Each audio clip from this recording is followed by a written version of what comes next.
मीरा भाईंदरमध्ये परप्रांतीयांच्या नाकावर टिच्चून मराठी माणसाचा मोर्चा यशस्वी। मराठी आंदोलकांची धरपकड केल्याने पोलीस आणि सरकार विरोधात रोष। मराठी माणूस एकवटला याचा आनंद। मनसे नेते अविनाश जाधव यांची प्रतिक्रिया। तर आमच्या नादाला लागायचं नाही, परप्रांतीयांना इशारा।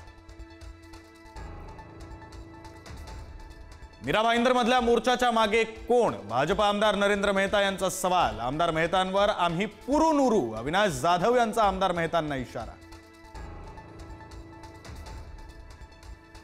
मराठी मोर्चात मंत्री प्रताप सरनाईकांना जोरदार विरोध। मोर्चेकरांनी बॉटल फेकून मारली। जोरदार घोषणाबाजीनंतर सरनाईकांचा मोर्चातून काढता पाय।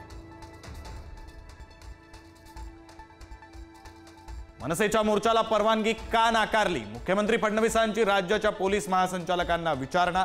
सरकारच्या बदनामीचा डाव आहे का? चौकशी करा, अहवाल सादर करा, मुख्यमंत्र्यांचे आदेश।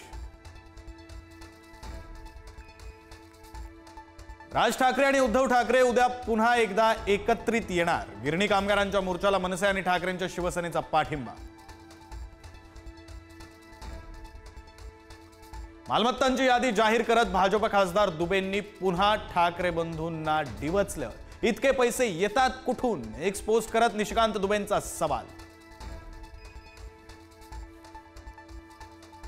विरारमध्ये परप्रांतीय रिक्षा चालकाची मुजोरी। रिक्षा चालकाकडून तरुणाला दमदाटी करत भोजपुरी हिंदी बोलण्याची सक्ती।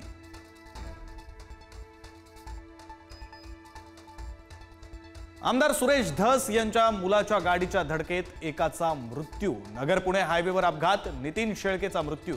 सागर सुरेश धस यांच्या विरुद्ध गुन्हा दाखल। विधानभवनाच्या पायऱ्यांवर विरोधकांची सत्ताधाऱ्यांविरोधात नकला करत घोषणाबाजी। नीलम गोरे, चंद्रशेखर बावनकुळे, नितेश राणे आणि भरत गोगावलेंसमोर घोषणाबाजी।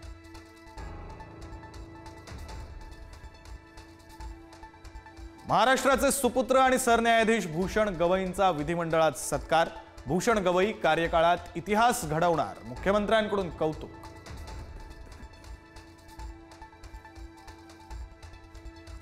विरोधी पक्षनेते पदासाठी विरोधकांचं सरन्यायाधीशांना पत्र। महाविकास आघाडीच्या नेत्यांकडून सरन्यायाधीश भूषण गवई यांना पत्र। नाशिक मुंबई, नाशिक पुणे महामार्गांची तातडीनं दुरुस्ती करा। उपमुख्यमंत्री अजित पवारांचं केंद्रीय मंत्री नितीन गडकरींना पत्र। मोठमोठे खड्डे पडल्यानं नागरिकांचे हाल।